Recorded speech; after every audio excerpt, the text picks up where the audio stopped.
Have you ever read a book and thought, wait, was this written about me? That's exactly how I felt.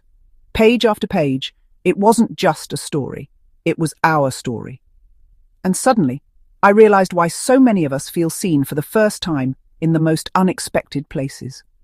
I picked up this book one evening, expecting nothing more than a good read. But as I turned the pages, I kept pausing. The characters weren't just fictional, they were reflections of people I knew.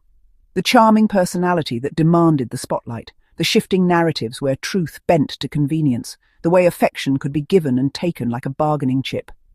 For a moment I stopped and thought, is the author inside my diary? And that's when it clicked. Stories carry hidden truths. For knowledge seekers, books like this are case studies in disguise. They reveal human behavior not through clinical definitions, but through lived experience wrapped in story. For professionals, they remind us that literature is often the first language of pain and resilience. It tells what data cannot always capture. And for those who've lived through these patterns, it's a recognition that feels almost sacred. Because sometimes the hardest part isn't surviving, it's finding words for what happened. And suddenly, a book becomes more than paper and ink. It becomes validation, a mirror, a guide.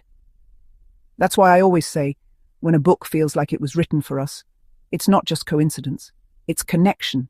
It means our stories are not isolated, they repeat, they echo. And once you see your truth in someone else's words, you realize you're not walking this path alone, and that changes everything.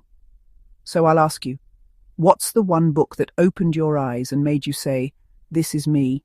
Share it in the comments, because your recommendation might be the light someone else needs.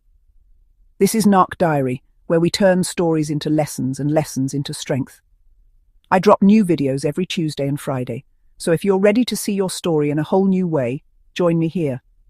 Until then, keep reading, keep writing, and most of all, keep reclaiming your narrative.